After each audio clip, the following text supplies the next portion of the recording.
La sala de juntas olía a café recién hecho, pero el mío ya estaba frío.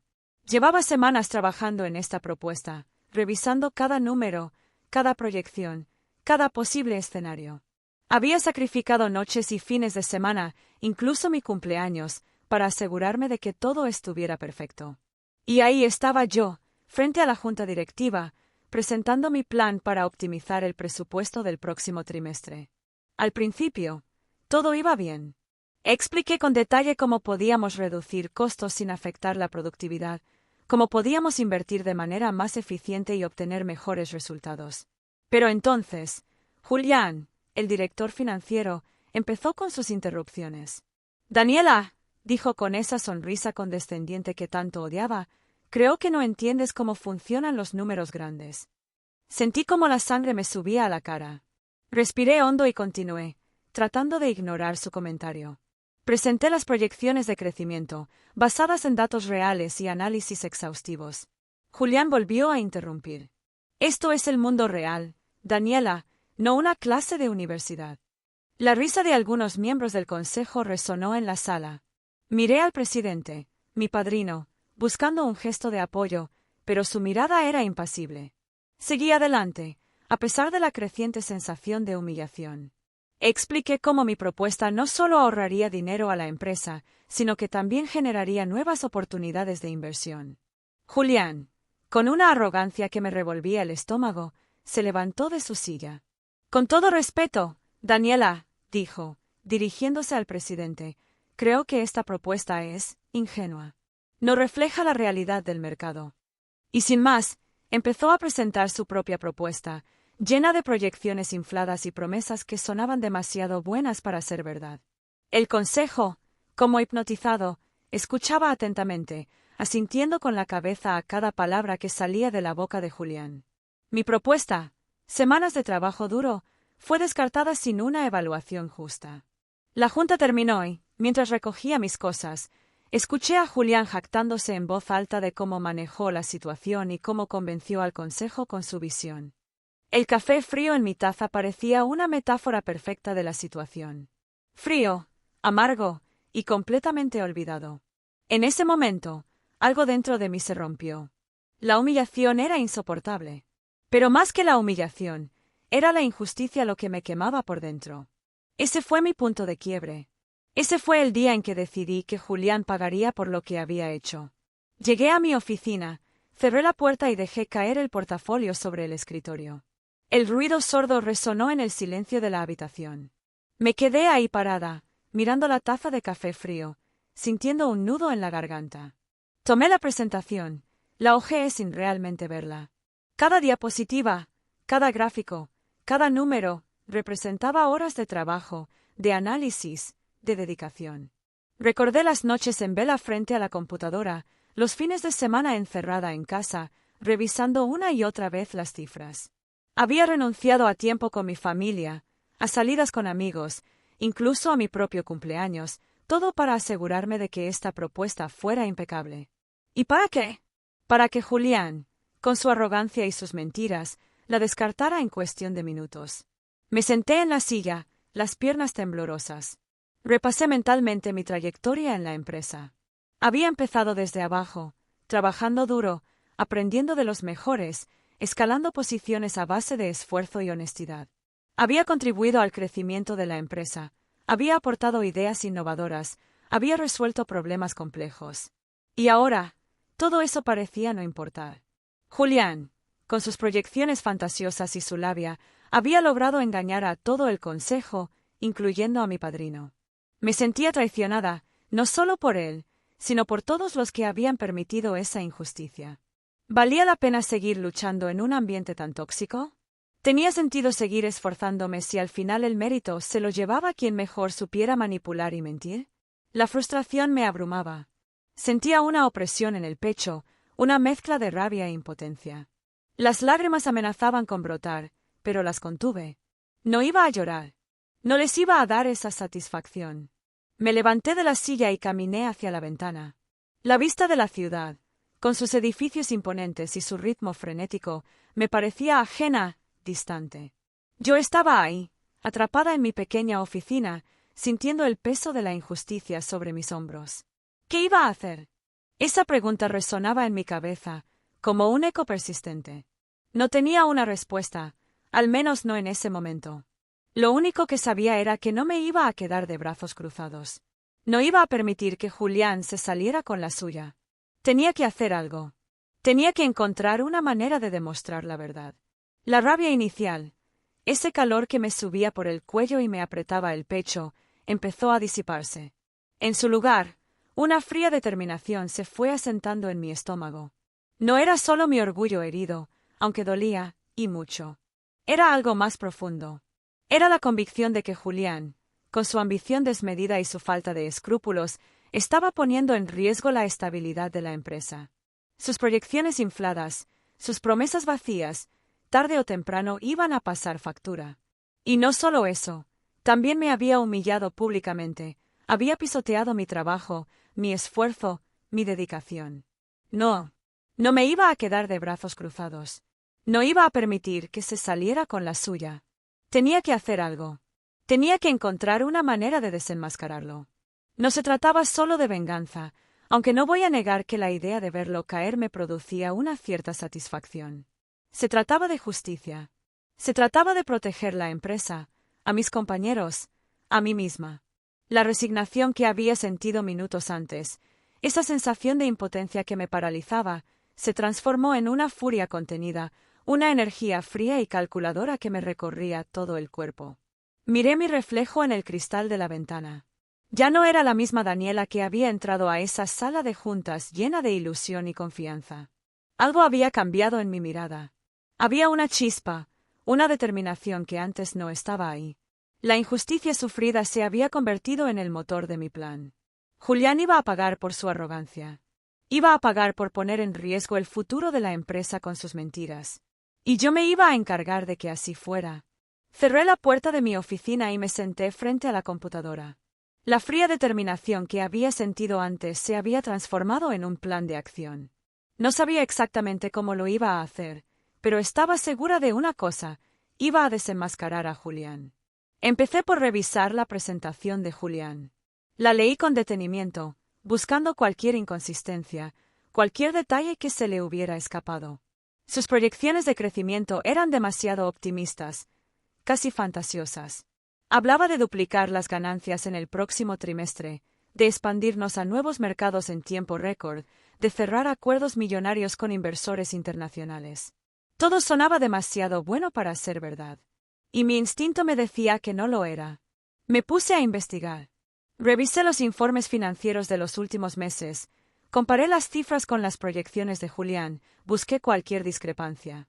Trabajé hasta tarde, olvidándome de la hora, de la comida, del cansancio. Cada número, cada gráfico, cada informe, era una pieza del rompecabezas que estaba tratando de armar. Los días se convirtieron en noches. Y las noches en madrugadas. Mi oficina se convirtió en mi segundo hogar, mi computadora en mi única compañera. El café frío se convirtió en mi fiel aliado, manteniéndome despierta durante las largas horas de trabajo. Poco a poco, empecé a encontrar inconsistencias. Pequeñas al principio, casi imperceptibles, pero que con el tiempo se fueron acumulando, formando un patrón inquietante. Descubrí que Julián había inflado las cifras de ventas, había ocultado gastos, había manipulado los informes para que todo pareciera perfecto. Y entonces, lo encontré. Un agujero de 137 millones en las cuentas. Una discrepancia enorme, que Julián había ocultado hábilmente entre un mar de números y proyecciones. Era la prueba que necesitaba. La evidencia irrefutable de su engaño. Copié toda la información a un USB, incluyendo fechas, horas y nombres de archivos. Sabía que tenía que protegerme, que Julián no dudaría en usar cualquier artimaña para desacreditarme. El presidente del consejo, padrino de Julián, sería un obstáculo. Lo sabía, pero la magnitud del fraude era tan grande, tan evidente, que confiaba en que la verdad saldría a la luz. Tenía miedo, sí, miedo de las consecuencias, de las represalias. Pero el miedo no iba a detenerme. La injusticia que había sufrido, la rabia contenida, la determinación de proteger la empresa, eran más fuertes que cualquier temor. Tenía la trampa lista. Ahora solo faltaba esperar el momento oportuno para activarla. Solicité una reunión urgente con el consejo. No di detalles, solo dije que era un asunto de suma importancia relacionado con las finanzas de la empresa. La espera fue una agonía. Cada minuto que pasaba sentía cómo los nervios me carcomían por dentro. Repasé mentalmente mi presentación una y otra vez, asegurándome de no haber pasado por alto ningún detalle. Finalmente, llegó el momento. Entré a la sala de juntas. El aire estaba denso, cargado de una tensión palpable.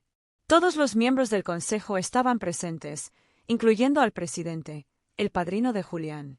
Julián estaba sentado a su lado, con esa sonrisa arrogante que tanto me irritaba.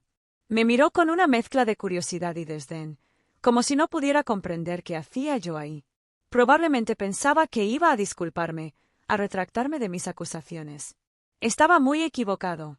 Conecté mi laptop al proyector y comencé mi presentación. Hablé con calma, con precisión, exponiendo punto por punto las inconsistencias en las proyecciones de Julián. Al principio, algunos miembros del consejo parecían incrédulos, otros, molestos. Julián, por su parte, se mantenía impasible, con una expresión de falsa tranquilidad. A medida que avanzaba en mi presentación, el silencio se apoderaba de la sala. Las caras de los consejeros iban cambiando, la incredulidad inicial daba paso a la preocupación, luego a la sorpresa, y finalmente, al estupor. Cuando revelé la cifra de 137 millones, el silencio se hizo sepulcral. Podía sentir la mirada de todos clavada en mí, la tensión era casi insoportable. Julián palideció. Su sonrisa desapareció, reemplazada por una mueca de nerviosismo. Intentó interrumpirme, argumentar que se trataba de un error, de una mala interpretación de los datos. Pero yo estaba preparada. Tenía las pruebas, los documentos, los informes. Cada una de sus objeciones la rebatía con datos concretos, con cifras irrefutables. Y entonces, mientras presentaba las pruebas, mientras explicaba cómo Julián había manipulado las cuentas, me di cuenta de algo. Algo que no había visto antes. Una serie de transferencias a cuentas offshore, cuentas ligadas al hermano de Julián. La sangre se me heló en las venas. Esto era mucho más grave de lo que había imaginado. No se trataba solo de proyecciones infladas, se trataba de un desfalco, de un robo a gran escala. Con manos temblorosas, proyecté la información en la pantalla. Nombres, fechas, montos. Todo estaba ahí, al descubierto. La verdad, desnuda y cruel, frente a los ojos de todos. El silencio en la sala era absoluto. La cara de Julián era un poema. El presidente, su padrino, lo miraba con una mezcla de incredulidad y decepción. Había desenmascarado a Julián, sí, pero había descubierto algo mucho más grande, algo que iba a cambiar el rumbo de la empresa para siempre. Y en ese momento, mientras observaba las caras atónitas de los miembros del consejo, supe que había hecho lo correcto. La justicia, aunque a veces tarda, siempre llega. El silencio en la sala era tan denso que se podía cortar con un cuchillo. Nadie se atrevía a respirar, a moverse, a romper la tensión que se había apoderado del ambiente. La cara de Julián, antes arrogante y segura, ahora estaba pálida, desencajada. Sus ojos, que antes me miraban con desdén, ahora estaban fijos en la pantalla, en la evidencia irrefutable de su engaño.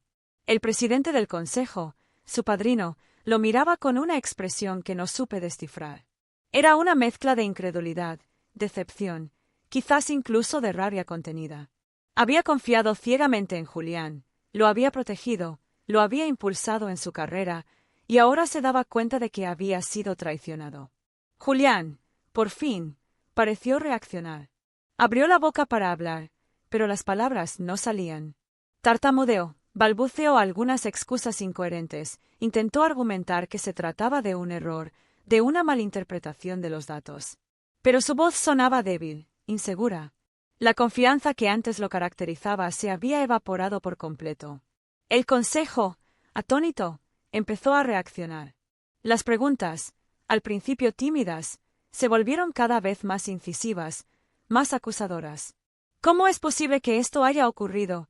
¿Por qué no se detectó antes? ¿Dónde está el dinero? Julián intentaba defenderse, pero sus argumentos se desmoronaban ante la evidencia. Cada palabra que pronunciaba lo hundía más y más en el abismo. Las transferencias a las cuentas offshore, ligadas a su hermano, eran la prueba definitiva de su culpabilidad. No había escapatoria. El presidente del Consejo, a pesar de su evidente consternación, mantuvo la compostura. Con voz firme, ordenó una auditoría externa inmediata. Quería saber hasta el último centavo dónde estaba, quién estaba involucrado y cómo había ocurrido todo. Y luego, dirigiéndose a Julián, pronunció las palabras que sellaron su destino. Julián, queda usted suspendido de sus funciones de forma inmediata. Por favor, abandone la sala. La caída de Julián fue estrepitosa. De ser el director financiero, la estrella en ascenso de la empresa, pasó a ser un paria, un delincuente, un traidor. Salió de la sala escoltado por seguridad, sin atreverse a mirar a nadie a la cara. Su imperio, construido sobre mentiras y engaños, se había desmoronado por completo. El silencio volvió a apoderarse de la sala, pero esta vez era un silencio diferente. Ya no era la tensión opresiva de antes, sino la calma después de la tormenta. La verdad había salido a la luz. La justicia, aunque a veces tarda, había llegado. Observé cómo Julián salía de la sala, escoltado por los guardias de seguridad. Su cabeza gacha, sus hombros caídos, su paso lento y vacilante. No se atrevió a mirar a nadie a la cara. Ni a mí, ni al presidente del Consejo, ni a ninguno de los miembros que lo habían admirado, que habían confiado en él, que lo habían visto como un ejemplo a seguir. Ahora, solo veían a un hombre derrotado, un fraude, un traidor. Sentí una oleada de satisfacción recorrer mi cuerpo. No era alegría, no era euforia. Era algo más profundo, más sereno. Era la sensación de justicia cumplida. Había luchado por lo que creía correcto, había defendido la verdad, y al final, había ganado. No había sido fácil. Había tenido miedo, había dudado, había pasado noches sin dormir, preocupada por las consecuencias. Pero la rabia, la indignación, la necesidad de hacer justicia, habían sido más fuertes que cualquier temor. Los días siguientes fueron un torbellino de actividad. La auditoría externa confirmó mis hallazgos, e incluso descubrió más irregularidades en las cuentas de Julián. El escándalo fue enorme. La noticia se filtró a la prensa, y la reputación de la empresa se vio afectada. Pero al mismo tiempo, mi nombre empezó a sonar en los pasillos. Ya no era la empleada que había sido humillada públicamente en la sala de juntas. Era la que había descubierto el fraude, la que había salvado a la empresa de una catástrofe financiera. Unos días después, el presidente del consejo me llamó a su oficina. Me ofreció el puesto de Julián, de forma interina, mientras encontraban un reemplazo definitivo. Reconoció mi labor, mi integridad, mi valentía. Acepté el puesto sin dudarlo. Sabía que era un gran reto, que tenía mucho trabajo por delante, que la reconstrucción de la confianza en el departamento financiero no iba a ser fácil. Pero estaba preparada. Había demostrado mi capacidad, mi compromiso, mi lealtad a la empresa. Y estaba dispuesta a dar lo mejor de mí para sacarla adelante.